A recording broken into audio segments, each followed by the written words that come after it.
Il est 8h, merci d'être avec nous ce matin. Tout de suite, premier rendez-vous avec l'actualité israélienne. Avant cela, nous allons retrouver nos amis de Radio J à Paris ce matin, Christophe Dar.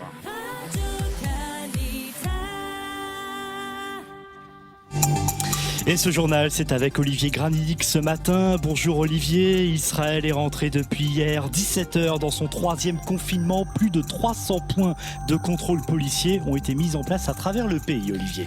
Et oui, le but est de faire respecter ce 3e confinement par les Israéliens qui, il faut bien le dire, a du mal à être accepté ici. Selon un sondage publié par la télévision israélienne, 54% des Israéliens imputent la responsabilité de ce confinement au gouvernement. 42% estiment que ce sera le dernier.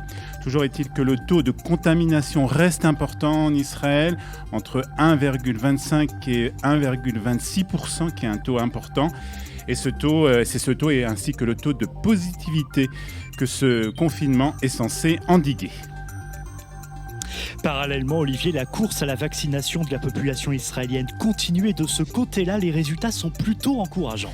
Tout à fait, Christophe. Quelques 376 000 Israéliens ont déjà été vaccinés depuis le début de la campagne il y a une semaine, ce qui fait d'Israël le premier pays au monde pour le nombre de vaccinations par habitant. Selon les données d'un site médical, le but est d'arriver à 25% des Israéliens vaccinés d'ici la fin du mois de janvier. Dans ce contexte, hier a débuté la campagne de vaccination dans les maisons de retraite. Des équipes médicales du Magen David Adom se rendent depuis hier donc dans ces établissements pour vacciner les personnes âgées. Puis aujourd'hui, ce sont les soldats, Christophe, qui vont commencer à être vaccinés. 6 000 soldats, dans un premier temps, vont être vaccinés cette semaine. Tsahal va vacciner dans un premier temps aussi son personnel médical qui participe très activement à la lutte contre la pandémie. En politique, les tensions au sein du parti bleu-blanc sont des plus importantes. En effet, avec hier 2 députés de ce parti qui ont été déchus de leurs fonctions par le chef du parti Benny Gantz, Miki Khaimovitch et Asaf Zamir. Ce sont ces 2 députés qui ne figureront pas sur la liste de Kahol Lavan pour les élections du mois de mars 2021 en raison de leur vote en faveur de la dissolution de la Knesset. C'était la semaine dernière. C'est ce qu'a expliqué en tout cas un porte-parole du parti Kahol Lavan. « Je ne regrette pas la façon dont j'ai voté », a écrit Asaf Zamir hier sur Facebook. Zamir avait déjà démissionné du gouvernement dans lequel il occupait les fonctions de ministre du Tourisme, expliquant qu'il s'agissait d'un mauvais gouvernement.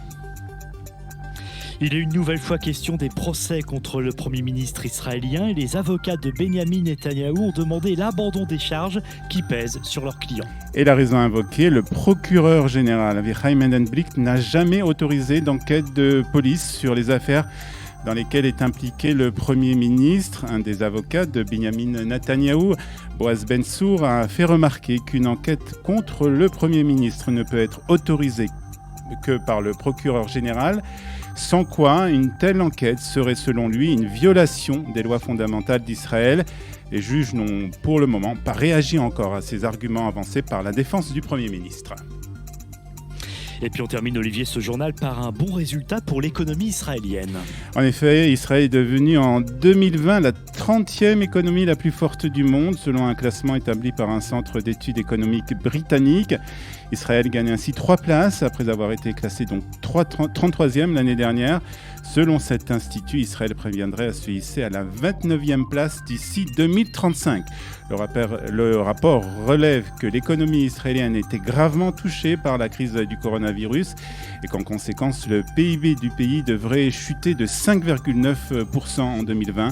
L'économie devrait toutefois retrouver son niveau des années précédentes en 2021 avec un taux de croissance annuelle du PIB de 4,4% en moyenne entre 2021 et 2025.